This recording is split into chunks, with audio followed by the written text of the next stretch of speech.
Bonjour à tous. Donc Stéphanie Thomé, effectivement psychologue dans le Haut-Rhin. Donc je crois que c'est ici qu'il faut faire la promotion de sa région. Ouais, donc je fais la promotion du marché de Noël de Colmar. Mais en fait, surtout ne venez pas. Il y a beaucoup trop de monde déjà. Donc, mais en fait, c'est très joli. Mais bon, là, on va rester sur Arcachon. Donc effectivement, moi, je vais vous présenter cette session sur la promotion de la santé mentale et de la préparation mentale. Donc je vais m'appuyer aussi sur les travaux de mes collègues, notamment de l'Association européenne de psychologie sapeurs-pompiers et notre présidente de l'association avec qui j'ai préparé cette présentation. Donc pour remettre un petit peu dans le contexte, je vais vous rappeler que l'activité de sapeur-pompier, c'est une activité à forte contrainte, donc génératrice de stress, car le sapeur-pompier, effectivement, il est confronté à de nombreuses contraintes à la fois psychologiques, organisationnelles, physiques. Et tout ça, ça peut compromettre parfois de manière ponctuelle son opérationnalité. Et parfois, malheureusement, de manière un peu plus importante, ça peut avoir un impact beaucoup plus durable sur sa santé. Donc effectivement, l'aspect prévention est effectivement quelque chose de très important. Et jusque-là, vous le savez, le côté physique, l'aspect technique, sont des aspects qui sont sur lesquels on insiste beaucoup, qui sont très importants pour nos sapeurs-pompiers. Mais jusque-là, c'est vrai qu'il manquait une dimension. À notre triangle, la base était jusque-là assez négligée, et c'est l'aspect mental. Et en fait, aujourd'hui, l'aspect mental, il apparaît notamment dans les derniers référentiels. Enfin, depuis quelques années maintenant, ça commence à émerger, et notamment dans les REACT, dans les compétences transversales qui sont à développer, on préconise de préserver son potentiel physique, technique, mais aussi mental. Et donc ça, c'est vraiment quelque chose d'extrêmement important. Et l'idée, c'est de démontrer, enfin en tout cas, nous, on en est convaincus depuis longtemps, que le mental va justement permettre de potentialiser aussi les aspects physiques et techniques. D'où cet aspect-là doit apparaître absolument dans la prévention. Et donc justement, la prévention à différents niveaux, on va le voir juste après, va nous permettre de travailler, de faire en sorte justement de préserver notre opérationnalité et de préserver la santé sur le long terme. L'idée, c'est vraiment de durer dans le temps. Et pour cela, la formation va être un aspect important, la prévention primaire notamment en premier lieu, dans laquelle on retrouvera à la fois la préparation physique, la préparation technique et la préparation mentale. Et tout ça dans l'idée, effectivement, d'outiller au mieux nos sapeurs-pompiers afin qu'ils puissent affronter toutes ces contraintes de la manière la plus optimale possible. Petit rappel, justement pour aborder cet aspect mental, on a notamment les unités de secours psychologiques qui sont de véritables ressources pour nos sous-directions de santé. Donc là, vous avez une carte qui reprend les chiffres de la DGS-CGC en 2022. Et donc globalement, on a, alors c'est un petit peu augmenté, on est autour de 380 psychologues aujourd'hui en France. Donc la quasi-totalité de nos SDIS sont constitués de ces ressources spécialisées, sous forme d'unités de secours psychologiques pour la plupart. Et donc pour avoir une idée, dans les chiffres qui étaient relevés pour 2022, il y avait environ 7123 interventions au profit des sapeurs-pompiers. Et parfois, ces spécialistes sont aussi amenés à intervenir au profit des CUMP ou pour renforcer en fait les cellules d'urgence médico-psychologique, donc au profit de la population. Voilà, c'est juste pour que vous ayez un petit peu une idée de ce déploiement des psychologues en France. Alors, par rapport à cette question de prévention et justement de développement du côté mental, on se heurte malheureusement à certains freins, mais on peut aussi, justement, l'idée c'est de trouver des leviers. La culture professionnelle du sapeur-pompier, c'est vrai, peut constituer un frein parce qu'elle repose beaucoup sur la performance. La performance, le sacrifice de soi, l'engagement, la disponibilité, tout ne s'affiche pas, mais c'est pas grave. Ah mince, je reviens en arrière, excusez-moi. Voilà, il y a des petits bugs. Et du coup, cette culture de la performance, quand on va aborder la question de la blessure mentale, en fait, c'est antinomique, ça ne va pas ensemble. Blessure mentale, c'est le contraire de la performance. Et donc souvent, il y a une difficulté pour le sapeur-pompier à accéder ou à s'autoriser en fait, à parler de fatigue, à se plaindre et effectivement à évoquer les difficultés potentielles qu'il peut vivre après des interventions critiques. Et donc, l'idée, c'est de contrer un petit peu ces freins et d'aller plus vers un levier qui serait d'utiliser le mental comme une ressource et donc de changer un petit peu notre discours, ou en tout cas notre angle d'intervention, en mettant en avant le mental comme l'augmentation des ressources et comme justement le moyen de potentialiser les aspects techniques et physiques.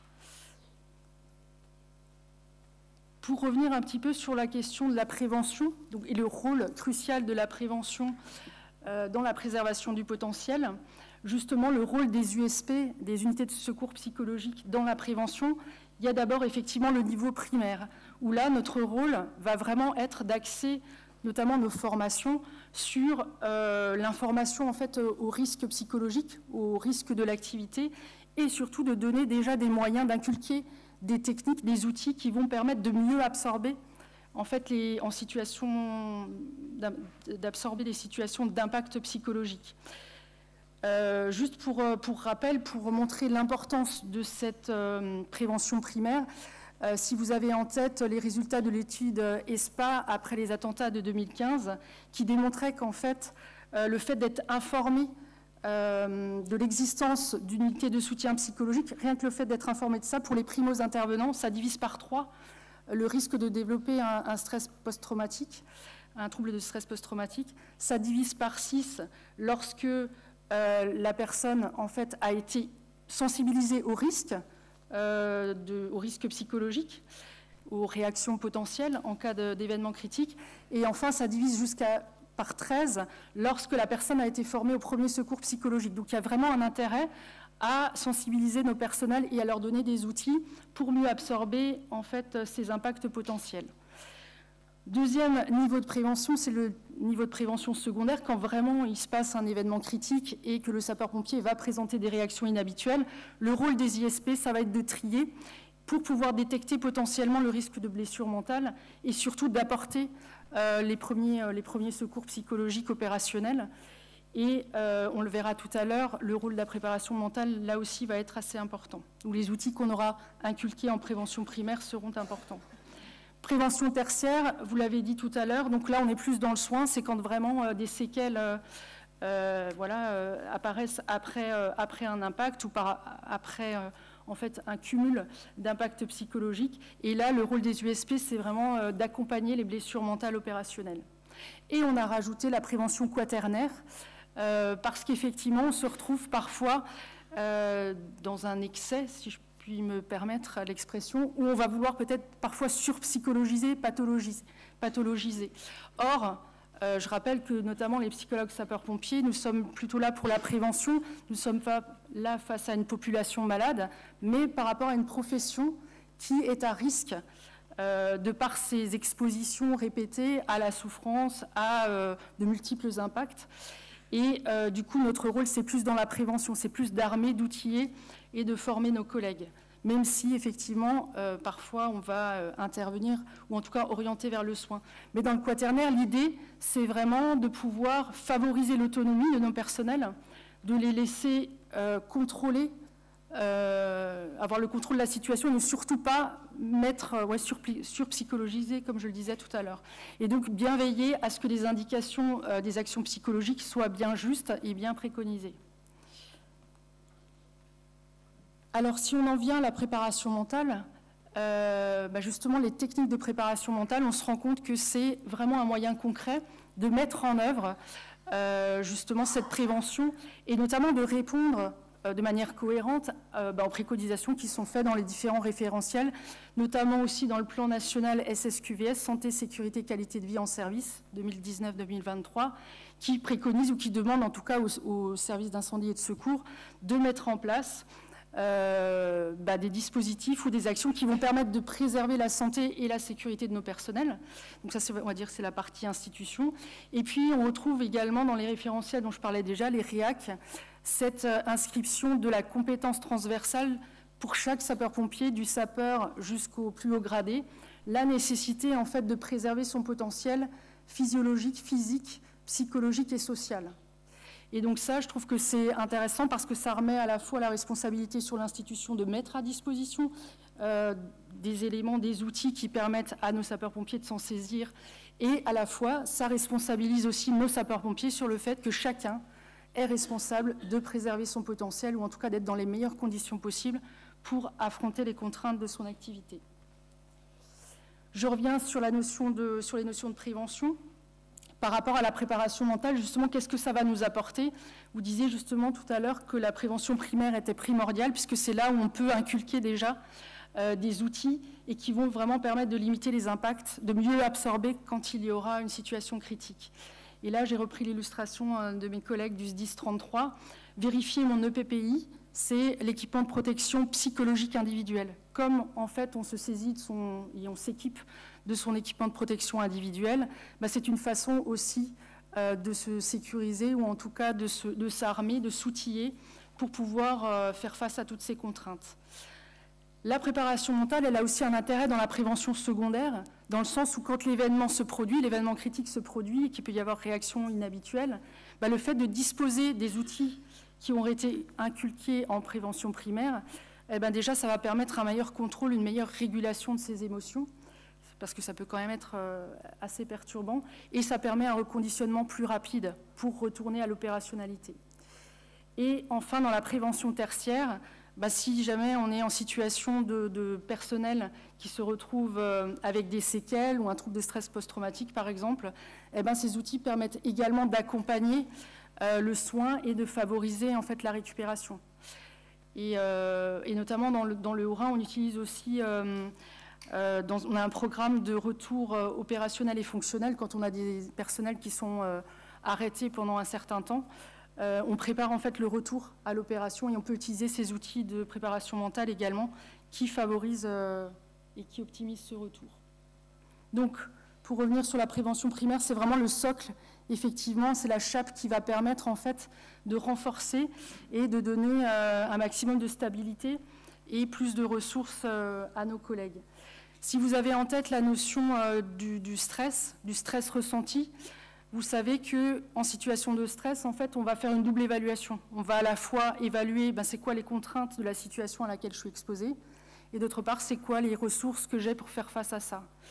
Et en fait, c'est là où il y a vraiment un intérêt de la préparation mentale, c'est qu'en fait, en ayant des outils, on va en fait renforcer, on va mettre plus de poids dans le paquet des ressources.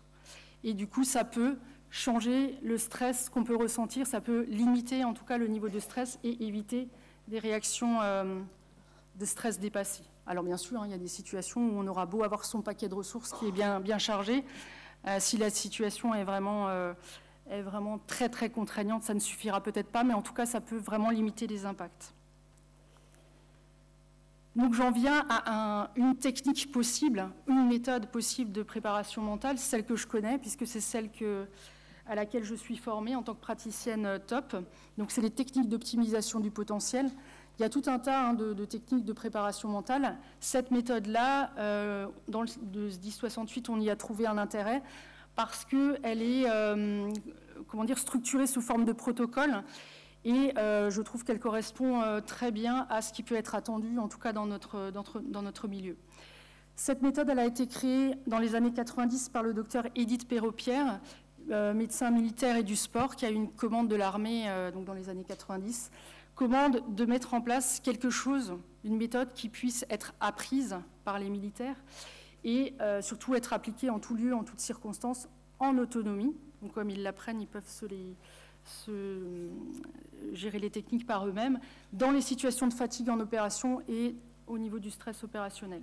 Et donc, elle s'est inspirée de toutes les techniques qui existent déjà dans le civil, hypnose, PNL, sophrologie, etc., mais qu'il fallait adapter pour que ce soit opérationnel sur le terrain. Et donc, elle a développé cette méthode, qui est donc une méthode qui s'appuie sur des stratégies mentales qui permettent de mobiliser au mieux ses ressources physiques et psychocognitives. Donc on retrouve notre triangle, et qui permettent surtout de faire face et s'adapter à toute situation et surtout d'atteindre ses objectifs. Cette méthode, elle est intéressante au niveau individuel, mais aussi au niveau collectif, notamment sur la motivation, etc. Ça peut être assez intéressant en collectif. Ce qu'il faut bien retenir, c'est qu'effectivement, on est là dans une technique pédagogique, méthode pédagogique et non thérapeutique. Donc en fait, on n'est pas là pour faire du soin, c'est vraiment quelque chose qu'on apprend pour s'inculquer à soi-même.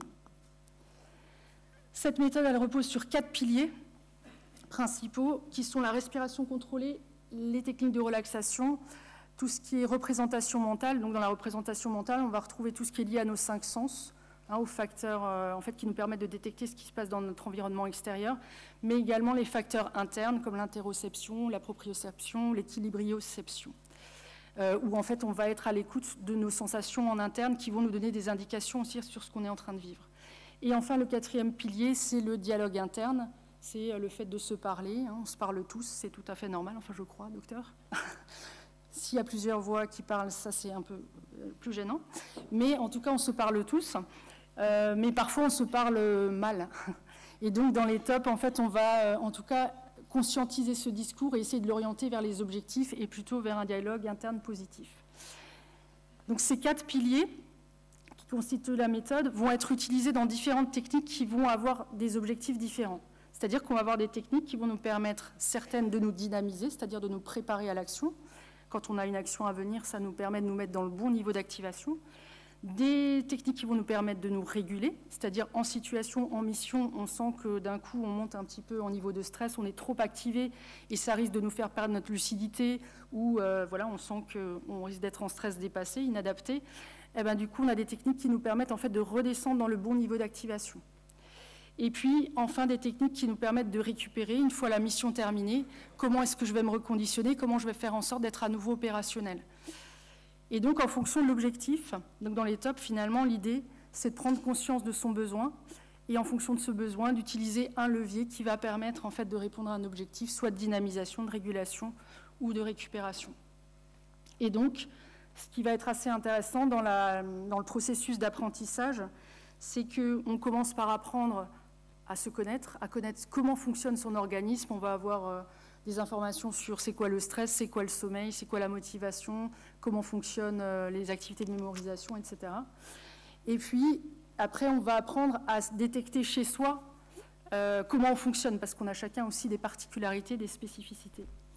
Et puis, à partir de là, on va faire expérimenter, donc on va rentrer dans la phase d'entraînement, où on va faire découvrir les techniques, les différentes techniques, et chacun, en fait, en expérimentant, va voir ce qui lui correspond, va s'approprier ou non certaines techniques, et va constituer sa boîte à outils. Donc l'idée, c'est qu'en fait, les personnels qui sont formés à ces techniques ressortent avec leur propre boîte à outils, où ils auront mis les techniques qui leur correspondent.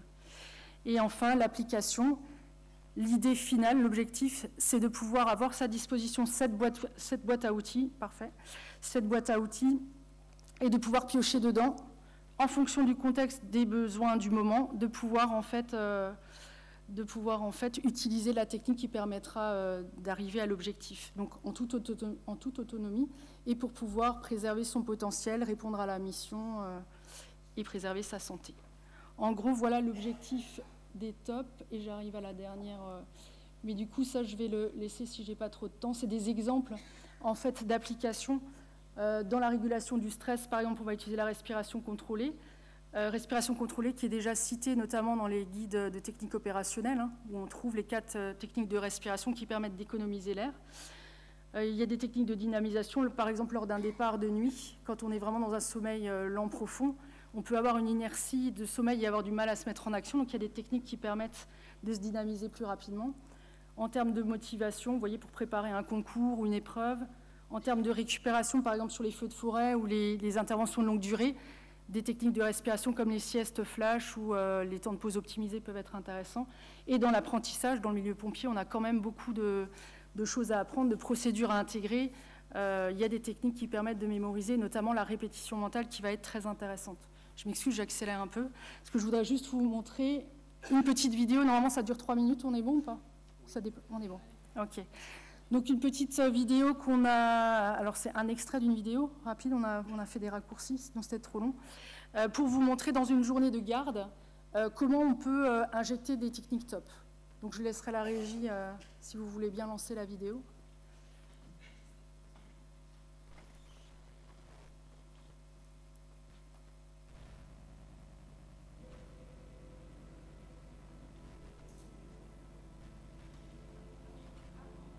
Ah, ça intéresse du monde.